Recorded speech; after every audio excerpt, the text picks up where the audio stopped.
খুব ইন্টারেস্টিং। দেখুন, উল্টো দিক থেকে দেখলে বারবার চিঠি লিখেও নির্বাচন কমিশন নবান্নের কাছ থেকে যে আদায় করতে পারেনি, আজ সুপ্রিম কোর্টের নির্দেশে সেই বাংলা জানা ক্লাস 2 অফিসারদের তালিকা কিন্তু আদায় করে নিল নির্বাচন কমিশন। সুপ্রিম কোর্টের স্পষ্ট নির্দেশ, আগামী সোমবার শুনানি শুরুর আগেই এই অফিসারদের তালিকা নির্বাচন কমিশনকে দিতে হবে রাজ্য সরকারকে। অর্থাৎ খেলা হবে, খেলা হয়েছে, কিন্তু খেলাটা যে পুরোপুরি একপাক্ষিক হয়েছে বা নির্বাচন কমিশনের প্রাপ্তির ভাড়া শূন্য, না, এটা বলা যাচ্ছে না। দেবাংশু কি একমত হবে?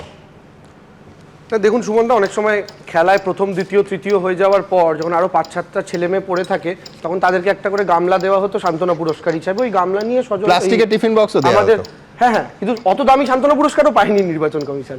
আমি যেটা বলতে চাইছি যে কৌস্তবদা এতক্ষণ ধরে এই যে এলো, ধরুন কৌস্তবদাকে আজকে বিজেপি প্রতিনিধি হিসাবে দেখবো না আইনজীবী হিসাবে, আমি প্রথমে সেটা বুঝতে পারছিলাম না। তারপরে ভাবলাম প্রথম বক্তা হিসাবে বলছে, তাহলে বিজেপির প্রতিনিধিই হবে। তা আমি কৌস্তবদাকে মনে করিয়ে দিতে চাই, উনি যে সুপ্রিম কোর্টে মমতা বন্দ্যোপাধ্যায়ের বক্তব্য রাখা ইত্যাদি নিয়মের বিরুদ্ধে এত কথা বললেন না, সুপ্রিম কোর্টে গিয়ে ধমক খেয়ে এসছে প্রধান বিচারপতির কাছে, নিজে ধমক খেয়ে এসছে, বলছে আপনি চুপ করুন, এটা জনসভা না, এটা সুপ্রিম কোর্ট, এই বলে ধমক দিয়ে চুপ করে দিয়েছিল। সে আজকে অন্য লোককে নিয়ে জ্ঞান দিচ্ছে, শুনতেও ভালো লাগছে। জুডিশিয়াল ডেকোরামের আমি বলছি জুডিশিয়াল ডেকোরাম এত ব্রেক করেছে যে সিজিআই এর চেয়ে বেশি আইন বোঝেন কৌস্তব বাগচি। দেখুন, আমি তো মূর্খ আইনের বিষয়, আমি বুঝি না, সত্যি বুঝি না, কিন্তু কৌস্তব বাগচি সিজিআই এর চেয়ে বেশি বোঝেন। কারণ যে সিজিআই মমতা বন্দ্যোপাধ্যায়কে বলছেন, madam not only 5 minutes, will give you 15 minutes, মানে শুধু বলতে দেবো না তা না, আপনাকে আমি 15 মিনিট বলতে দেবো। তো এইটা ডেকোরাম ভাঙা, মানে সিজিআই নিজে ভেঙেছেন। আচ্ছা, পরের বক্তব্য জানেন না, এখন জিজ্ঞেস করছে বলেছে কিনা, এবং পিটিশনটা এগিয়ে নিয়ে এসেছেন। অ্যাবসলিউটলি আমি বলছি সুমনদা, দেখুন ওখানে শুধুমাত্র তো বিচারপতিরা ছিলেন না, বিদগ্ধ আইনজীবীরা দুপক্ষের হয়েছিলেন। যদি উল্টো দিকের পক্ষেরও মনে হতো কোনো রুল ব্রেকিং হচ্ছে, তারাও সেটা কিন্তু ওখানে ফ্ল্যাগ করতো, সেটা তারাও করেননি ওখানে।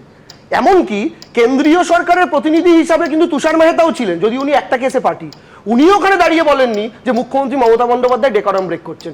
যত ডেকোরাম ব্রেক বুঝেছে একমাত্র কৌস্তব বাগচি, ঠিক আছে। এবার এটার একটা কারণ আছে, বিজেপির এটাই একমাত্র অ্যাঙ্গেল এই মুহূর্তে বাংলায়, কারণ বিজেপি মেন ইস্যুটা নিয়ে তো কথাই বলতে পারছে না। মমতা বন্দ্যোপাধ্যায় কেন আজকে অ্যাপিয়ার করলেন, শুনুন, কি রেজাল্ট হবে কাল পরশু তরশু সেটা নিয়ে পরের কথা, কিন্তু মমতা বন্দ্যোপাধ্যায় কি বাংলার যে 1.5 কোটি মানুষ লাইনে দাঁড়াচ্ছেন তাদের পক্ষে আওয়াজ তুলেছেন কি তোলেননি? আর ওই 1.5 কোটি মানুষের মধ্যে কি বিজেপির ভোটার ছিল না?